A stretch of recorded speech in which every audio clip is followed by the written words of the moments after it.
एक बार फिर से आप सभी का स्वागत है हमारे चैनल कहानी बाय हर्ष पर। अब हम आपको दिखाएंगे हमारा पार्ट 2, जिसमें हम आपको दिखाएंगे वही दिव्य वृक्ष जिसके नीचे भगवान श्री कृष्ण ने अर्जुन को गीता का दिव्य संदेश दिया था।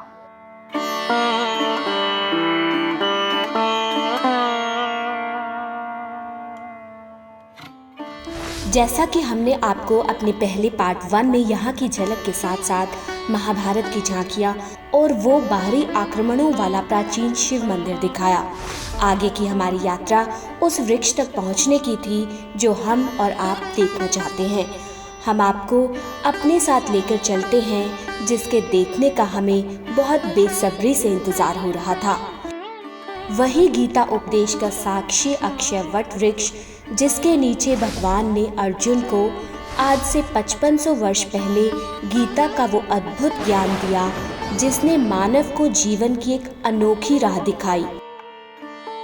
हम सीढ़ियां चढ़कर ऊंचे चबूतरे के उस स्थान पर पहुंचे जहां वो अक्षय वट वृक्ष है। वहां हमें एक और वट वृक्ष दिखा, पर हमें पता चल चुका था कि ये वो वट वृक्ष नहीं है। इस वृक्ष के नीचे हनुमान जी की प्रतिमा थी।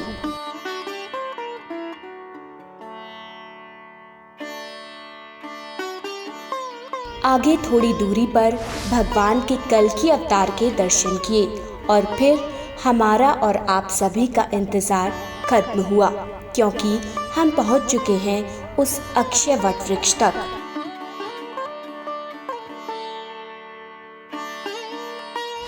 देखिए, हम इस समय खड़े हैं उसी पावन स्थल पर। जी हाँ, जिस स्थल पर भगवान श्री कृष्ण ने आज से लगभग 5000 साल पहले अर्जुन को गीता का उपदेश दिया था।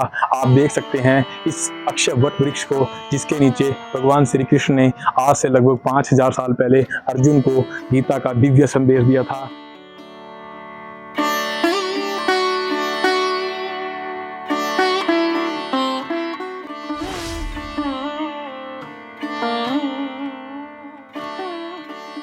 आप अपनी आँखों से इस वृक्ष के दर्शन कर पा रहे हैं। इस पेड़ के नीचे ही ज्ञान का वो सागर भगवान ने मानव जाति को दिया। ये वट वृक्ष इतना नया लग रहा है जैसे कुछ साल पुराना हो। हमने पेड़ को छुआ और उस फल को और गीता के उन पवित्र श्लोक को महसूस किया। महाभारत का युद्ध 18 दिन तक चला था और भागवत गीता के भी 18 अध्याय हैं और कुल 700 श्लोक हैं। परित्राणाय साधूनां विनाशाय च दुष्कृतां धर्म संस्थापनार्थाय संभवामि युगे युगे। अर्थात मैं साधुओं और सज्जनों की रक्षा करने, दुष्टों का विनाश करने और धर्म की स्थापना करने के लिए युग युग में अवतरित होता हूँ।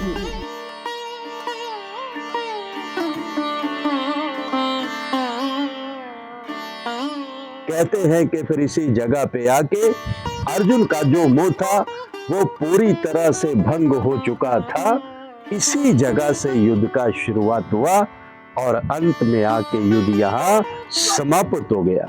ये जो पेड़ अभी आप देख के आए हैं, दर्शन करके आए थे प्रभु जी, भगवान कृष्ण जी ने इसी पेड़ के सामने ही अर्जुन को गीता सुनाया था और गीता सुनाते समय ये पेड़ भी सदा सदा के लिए अमर हो गया था।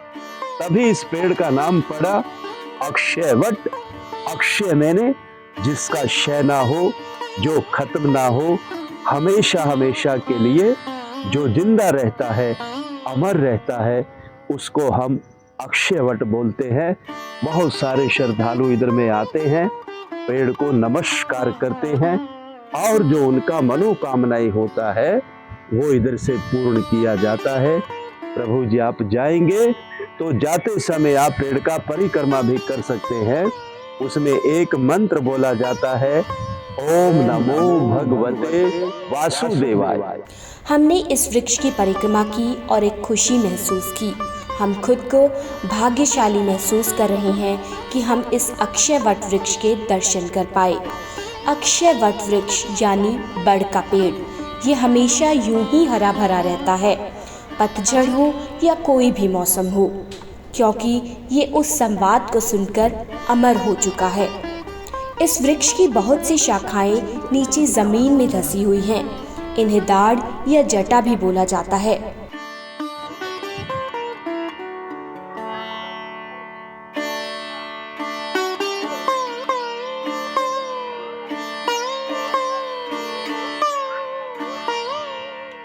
वृक्ष के चारों ओर संगमरमर से चबूतरा बना हुआ है।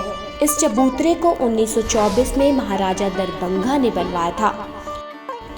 हमने अंदर पहुंचकर वृक्ष को छुआ और एक शक्ति को महसूस किया। लोगों ने अपनी मनोकामनाओं की पूर्ति के लिए वृक्ष पर धागे बांधे हुए थे। इसी पेड़ के नीचे मौजूद हैं भगवान श्री कृष्ण के दिव्य चरण। अब हम आपको दिखाएंगे यहाँ पर भगवान के दिव्य चरण। जी हाँ, आज भी भगवान के दिव्य चरण यहाँ पर मौजूद हैं।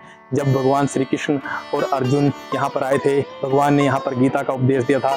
उसके बाद यहाँ पर मानवता को एक संदेश दिया और भगवान के दिव्य चरण वो आज भी यहाँ पर मौजूद हैं। हम आपको दिखाते हैं वो दिव्य चरण।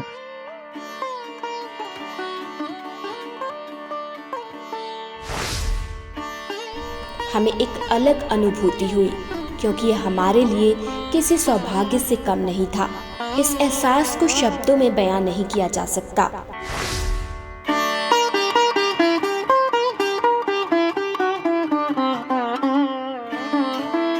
ये वृक्ष साक्षी है महाभारत युद्ध का और उसी गीता उपदेश का जो भगवान श्री कृष्ण ने अर्जुन को दिया था। और इसी जगह पर भगवान श्री कृष्ण का रथ खड़ा था जिस पर भगवान श्री कृष्ण ने अर्जुन को गीता का उपदेश दिया था। हम आपको दिखा रहे हैं आज भी उसी तरह वो रथ दिखाया गया है और उस पर भगवान श्री कृष्ण सारथी बने हैं अर्जुन के और अर्जुन को गीता का उपदेश दे रहे हैं। ये आप देख सकते हैं, अर्जुन हाथ जोड़कर बैठे हैं और भगवान श्री कृष्ण अर्जुन को गीता का उपदेश दे रहे हैं। इसके नीचे आज भी वैसे ही दिखाया गया जैसे उस समय भगवान का रथ खड़ा था और भगवान स्वयं अर्जुन के सारथी बने थे। भगवान रथ पर आगे बैठे हैं और अर्जुन पीछे हाथ जोड़कर बैठे हैं और भगवान अर्जुन को गीता का दिव्य ज्ञान दे रहे हैं। ये रथ शीशे के अंदर है और संगमरमर के पत्थर से बनाया गया है। भगवान कृष्ण और अर्जुन को देखकर ऐसा लगता है जैसे ये अभी घटित हो रहा हो।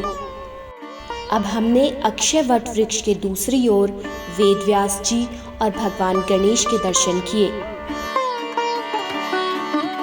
धर्म ग्रंथों को पढ़कर पता चलता है कि महाभारत के रचनाकार वेदव्यास जी हैं और लिखने का कार्य भगवान गणेश ने किया, इसलिए इन दोनों की प्रतिमा यहाँ स्थापित है। यहीं पर आदिगुरु शंकराचार्य जी का भी मंदिर है जिन्होंने इस स्थान को गीता उपदेश स्थान बताया था। इस अक्षय वट वृक्ष से दूर जाने का मन तो नहीं है, पर आगे आपको और हमें भी विराट रूप के दर्शन करने हैं।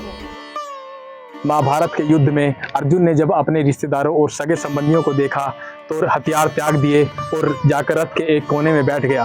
तब भगवान श्री कृष्ण ने अर्जुन को गीता का दिव्य संदेश दिया और विराट रूप के दर्शन कराए। हम भी कराते हैं आपको वही विराट रूप के दर्शन।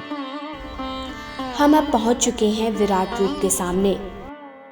भगवान ने अर्जुन को गीता का उपदेश देकर अर्जुन को विराट रूप के दर्शन करवाए। भगवान ने विराट रूप से अर्जुन को समझाया, अहम आत्मा गुडाकेश सर्वभूताश्च स्थितः अहमादिश्च मध्यम च भूतानामन्तः एव च, कि सृष्टि का आदि मध्य और अंत मैं ही हूँ। इसका निर्माण 2021 में करवाया गया जिसकी कुल लागत 10 करोड़ रुपए आई। ये 10 फीट के चबूतरे पर 40 फीट लंबी मूर्ति है और इसका वजन 40 टन है। इसका निर्माण अष्ट धातु से किया गया। इस विराट रूप को राम सुतार नाम के कारीगर ने बनाया। इस मूर्ति की सुंदरता देखते ही बनती है। हमने इस मूर्ति की परिक्रमा की और परिक्रमा करके बहुत अच्छा अनुभव हुआ।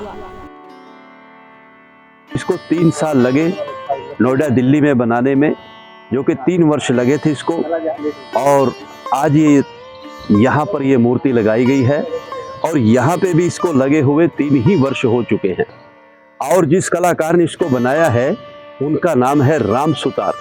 हम यूट्यूब पे भी रिसर्च करेंगे तो भाई साहब का एकदम से नाम आ जाएगा प्रभु जी।